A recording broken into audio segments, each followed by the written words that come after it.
Hello everyone. Today we are going to discuss the poem An Elementary School Classroom in a Slum by Stephen Spender.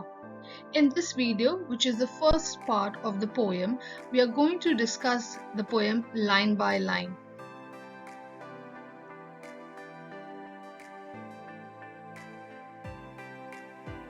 Our poet Stephen Spender was an English poet and essayist and novelist.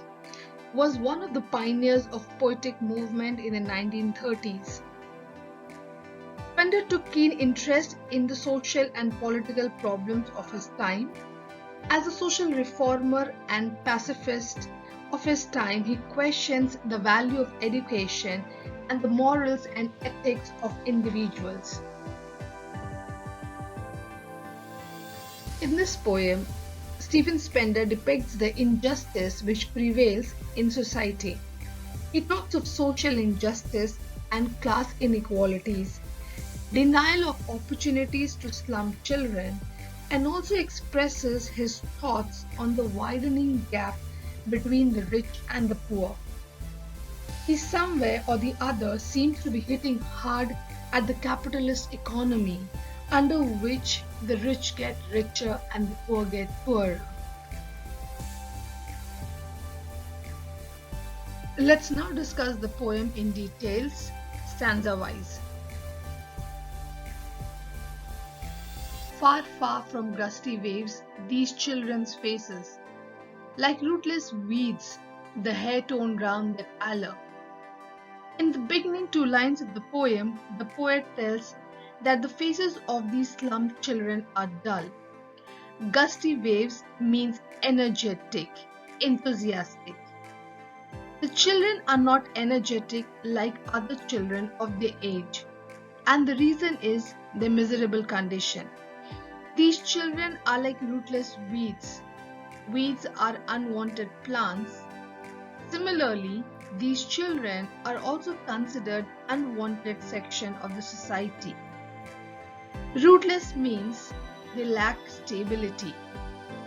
The hair of these children are unkempt around their pale faces because no one, not even their parents, care for them.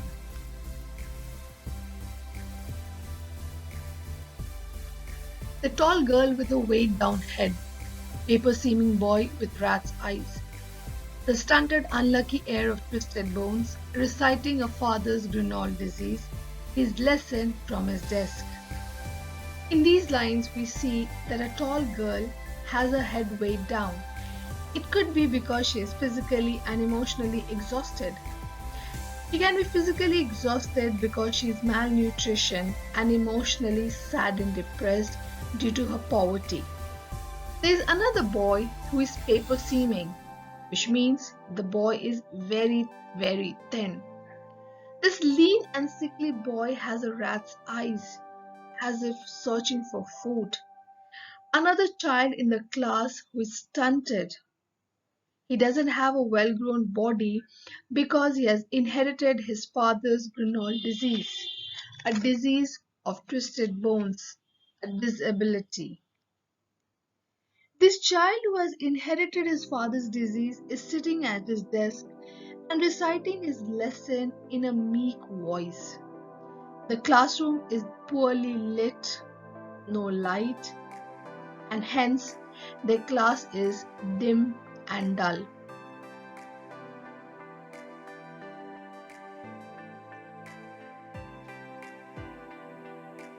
At back of the dim class, one unnoted, sweet and young.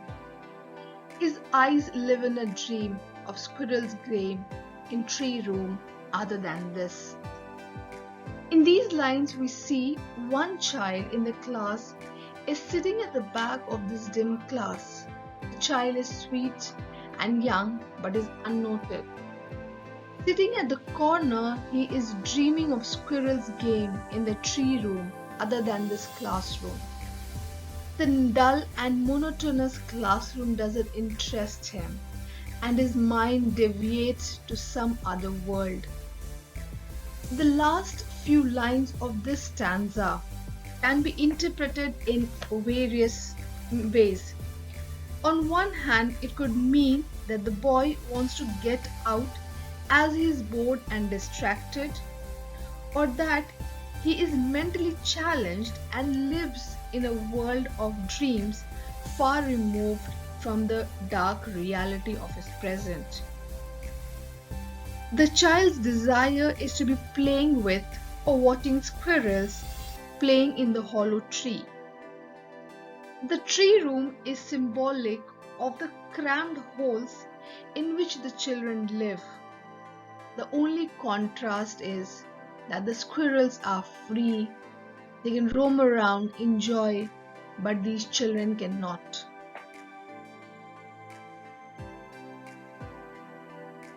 In the first stanza of the poem, the poet shows the miserable condition of the slum dwellers. They're malnutrition and sick, young children lack energy and exuberance, which children generally have. They're tired of their poverty. Hence, through all these imagery, the poet wants to evoke pity and empathy towards the slum dwellers. Now that we have finished the first stanza, I would like you to take these questions and check your understanding of the first stanza.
On sour cream walls donations, Shakespeare's head, cloudless at dawn, civilized dome riding on cities, bell, flowery, trellis, valley. The walls of the classroom are sour cream. As you can see on the screen, the background, it seems off-white, which gives a very dull appearance. This makes the classroom look very dull and dirty. On the classroom wall are displayed the names of the people who have given donations, and also the pictures that have been displayed have been donated by someone. The walls of the classroom have many pictures like Shakespeare's head. It could represent higher education. There's another picture which shows a dawn which is cloudless, beautiful beginning. It could show that a new day is starting.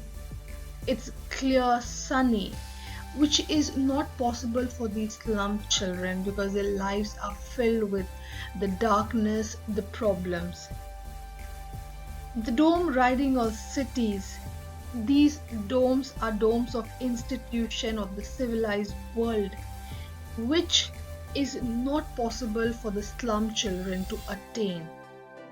And the last picture is of a beautiful trellis valley, a beautiful valley. It's so beautiful that these children cannot relate to the beauty because they have not seen these beautiful things in their surrounding. So all the pictures that have been displayed in the classroom are nowhere related to the slum children. They are just a contrast to the life of the slum dwellers.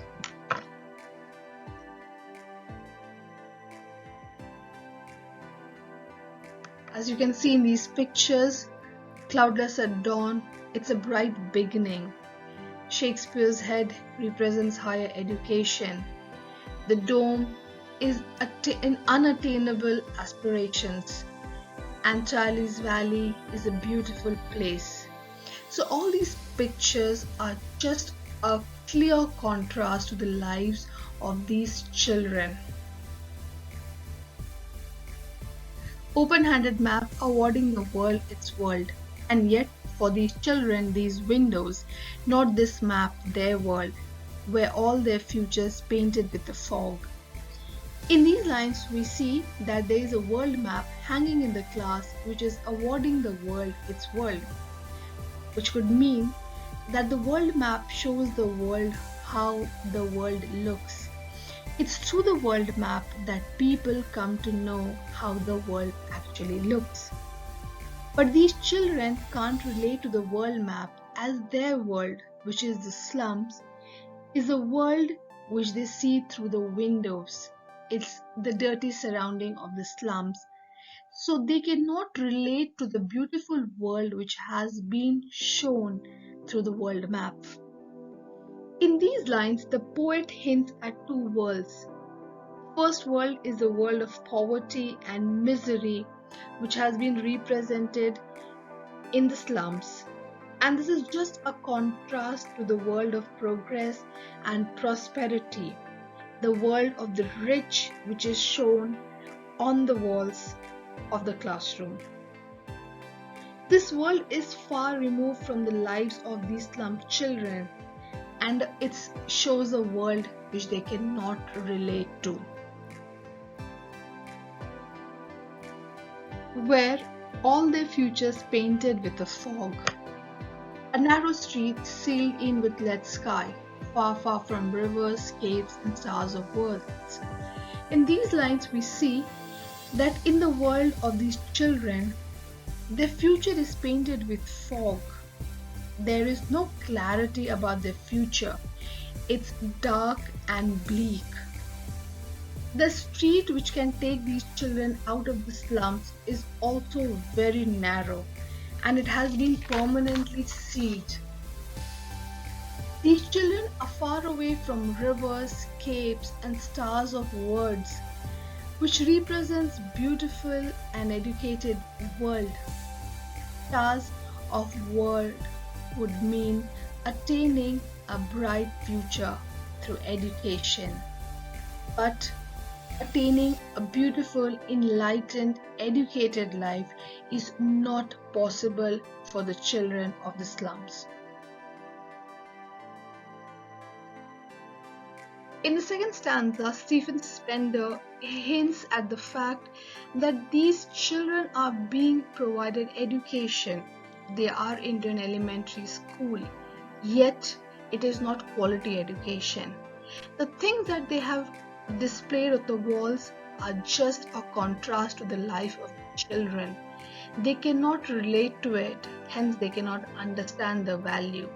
And they only understand one thing is the problems, the misery of their lives. I hope you've understood the second stanza. Quickly check your understanding of the stanza before we move to the next stanza.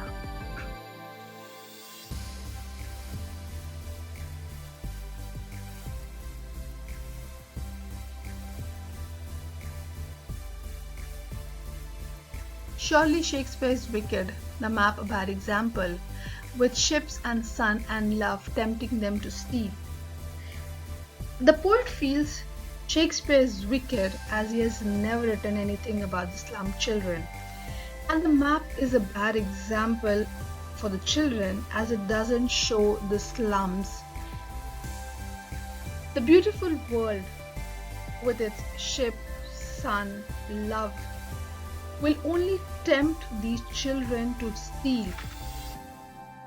Steal because they cannot have all these worldly things, and hence in order to achieve they will only be stealing.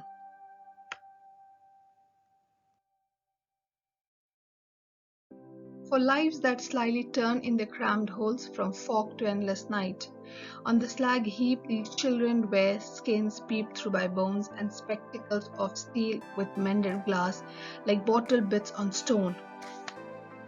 In these lines, we see the miserable condition in which the slum children live.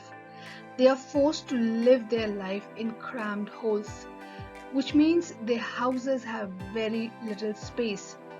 Their life moves from fog to endless night because the darkness of their life is never ending. The night of their life, their miseries, their problems is never going to end. They're never ever going to see a beautiful, bright morning. Their bodies look like garbage heaps because all the things which they have are waste for someone. They have gathered it from the garbage dumps. These children are too thin that their bones peep out of their skin. The poet makes the readers imagine the state of poverty by explaining that these children wear glasses which are cracked and it looks like broken pieces of bottle. So, in these lines, the poet shows us the miserable condition under which the children are living in the slums.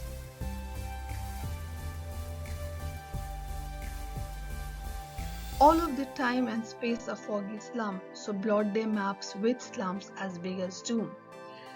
The poet, looking at the miserable condition, is very angry with the society and the class differences, inequalities that prevail. And he angrily expresses the idea that the life of slum children will start and end in the darkness of the slums. Hence, the maps should be completely blotted, covered with slums as big as doom. Doom is devastation, death. It should be completely covered with the slums because for these children, they're going to start and end their life in the slums. There is no way to move out of it.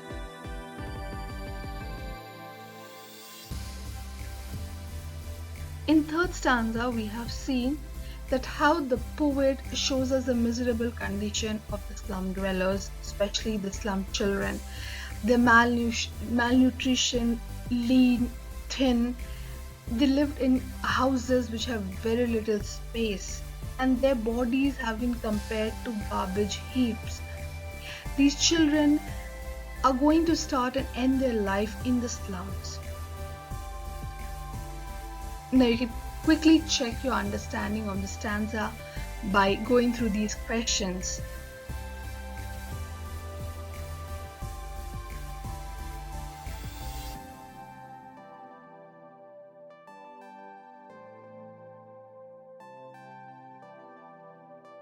Unless governor, inspector or visitor, this map becomes their window and these windows. In these lines, the poet feels the children will suffer in this condition till the government officials, like the governor, inspector, or educationists who visit such schools, come forward to help them. The poet wants the civilized world to bridge this gap between the world of the slum children and the beautiful world. They should have an opportunity to see the enlightened world. Until these people act, the world of the slum will be the world they see through the window and not the world which is represented on the world map. These windows that shut upon their lives like catacombs, break, open till the break of dawn. In these lines, the poet tells us that these windows are confined to these children, their dreams and hopes. These windows that confine the children should be broken, and these children should be brought out to the green fields, away from the dirty surrounding.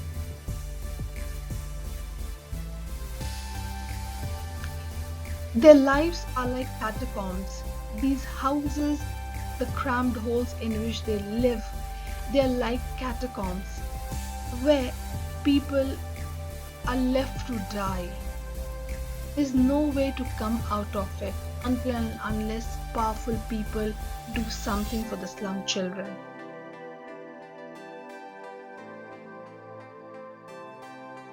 And show the children to green fields and make their world run azure on gold sands. These children should be brought to the beautiful world. They should run freely on the gold sands under the clear blue sky.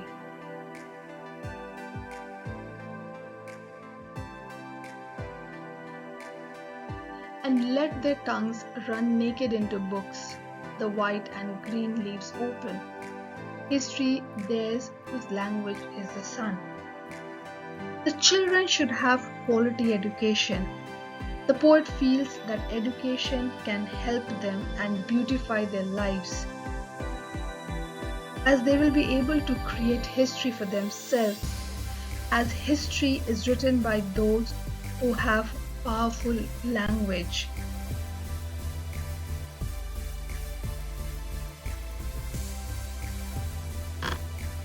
In the last stanza, we see that the poet Stephen Spender expects, hopes that these children will not be left in the slums to finish their life there, but the government officials, the visitors, the educationists, the people who can change the fate of these children will take some action and bring these children out of their slums, bring them out to the green fields, to the beautiful sand, the beautiful sky. Suddenly, we see a complete shift in the language, the perspective of the poet. In the first three stanzas, we saw darkness, unclarity, foggy, bleak world. But in the last stanza, there is a magical shift to a beautiful world, which can happen when these children will be educated. The poet ends the poem